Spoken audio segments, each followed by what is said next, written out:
people want to become citizens of other countries. You move from one country, you go to another country, and you become a citizen. In this case, let's talk about United States of America. People come from different countries through different visas. They become permanent residents, and then they make a decision to become citizens. And there's some people, they don't want to become citizens, they want to continue to be permanent residents.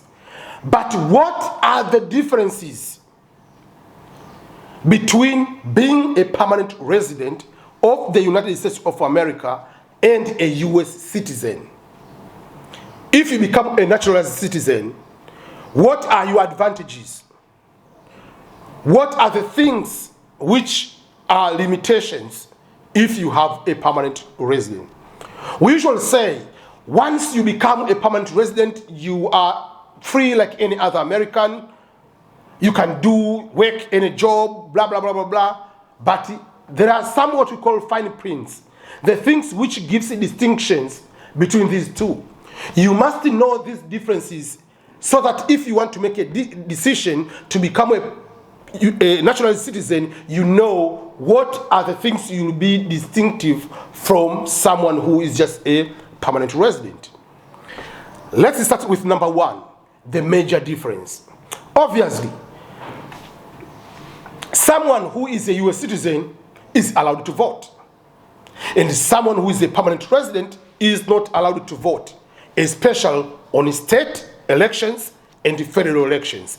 There are some of the states, when it comes to those council elections, those smaller elections, they might allow, they will put into the law.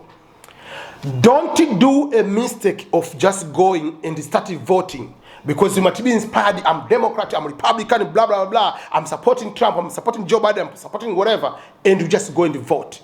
You know what is the penalty of if a green card holder gets caught voting in any US election, federal and state?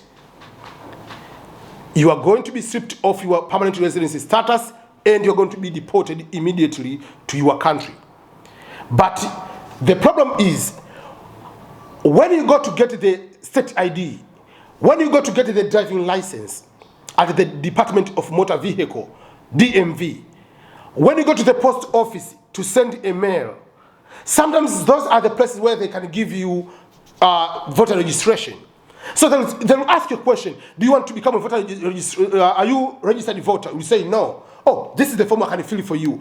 At the DMV or the post office, they're not going to ask you, are you a US citizen? Are you eligible to vote? They don't ask you those questions.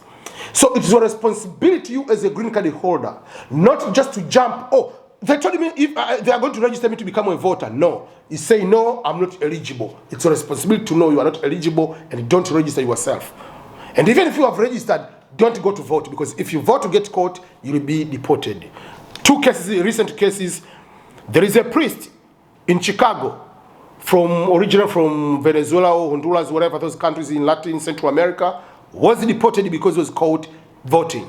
There is another grandmother was also deported. This is following the 2016 election in the United States. So don't vote, you'll be deported, and it's over.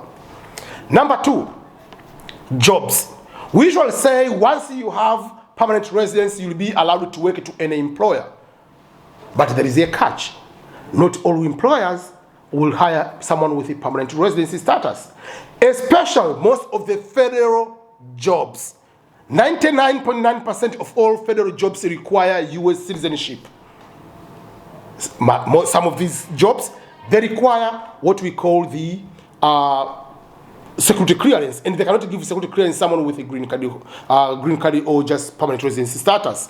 So, if your dream later down the road is to get higher positions in the federal government, I will advise you to become a US citizen. But if not, it's okay. You can work for other employments. Another difference is, there are some of the crimes, some of the mistakes which when you commit, they might take the green card away.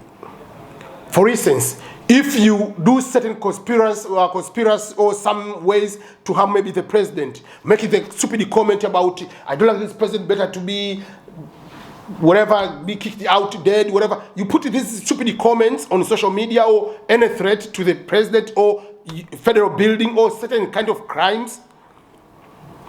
So there are certain types of felony or whatever those type of crimes, not all the crime, but there are certain crimes, they will put you in jail. Once you get to finish your status in jail, they will deport you right away back to your home country, and they take the card away.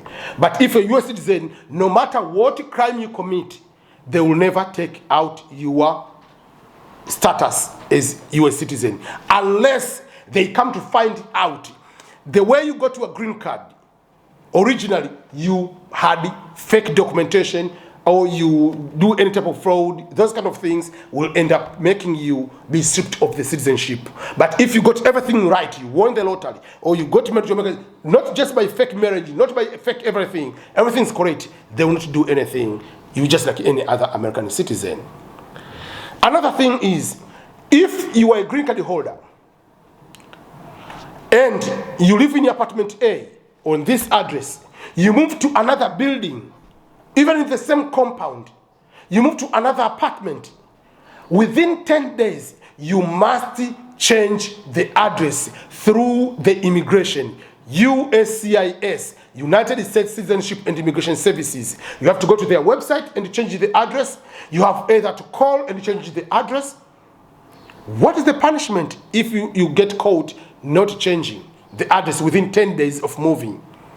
This is different from changing the address through the post office, where they'll change you the mail. This is different. It's just changing the address through the immigration. You'll be deported, which is so crazy. Like, you can be deported for not changing the address.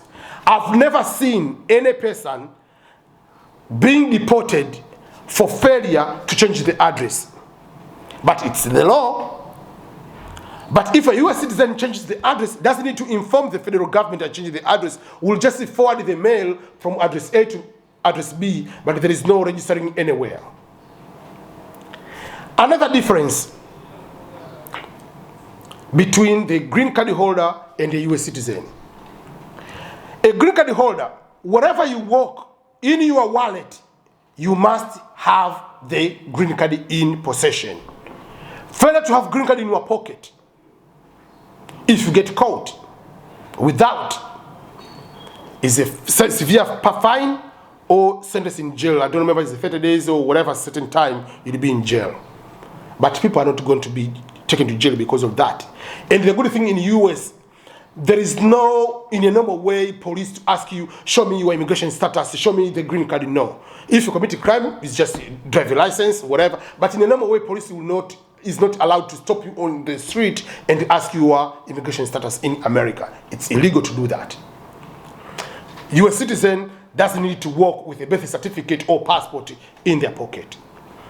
And another difference is when you want to live overseas. If a green card holder travels out of the United States of America and is planning to stay outside of the America, if you stay over there for more than 6 months and above, you must get permission. You must fill the advance parole form to get permission to stay in that country for 6 months and above. If you don't have that permission, your green card expires right away, wherever you are, and it's over. But you can also, if it is exceeding, you have to ask another type of visa. Is called returning green card holder. So you'll pay another $330, I think, that one. You get the visa to come to America, and then you'll be given back your green card. So that is something else you need to know. But a U.S. citizen, if goes to live outside of the United States, doesn't need to inform the government that I'm outside of the country for 6 months. You can stay there for 1 year, 2 years, 5 years, forever, and you don't need to inform the U.S. government. So those are some of the major differences between a U.S. citizen and a green card holder. This one I'm going to give, the last one, is not just like the difference per se, but it's just something you need to pay attention. We usually say that when you're in America, you have green card, you have freedom of movement, freedom to travel. Remember, once you are a green card holder, you are still a citizen of your own country.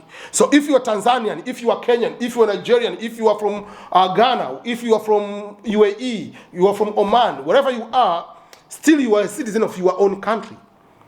So if you want to travel outside the United States, you want to go to England, you'll go to the British Embassy or consulate, whatever High Commission, and apply for the visa to go to England. And obviously you have to show the bank statement. Show the bank statement. They can deny you the visa if they want. If you want to go to Germany, you have to apply for Schengen visa. But as a US citizen, you can go to any country, and most of these countries, and get the visa upon arrival in that country. So those are the difference between green card holder and a US citizen.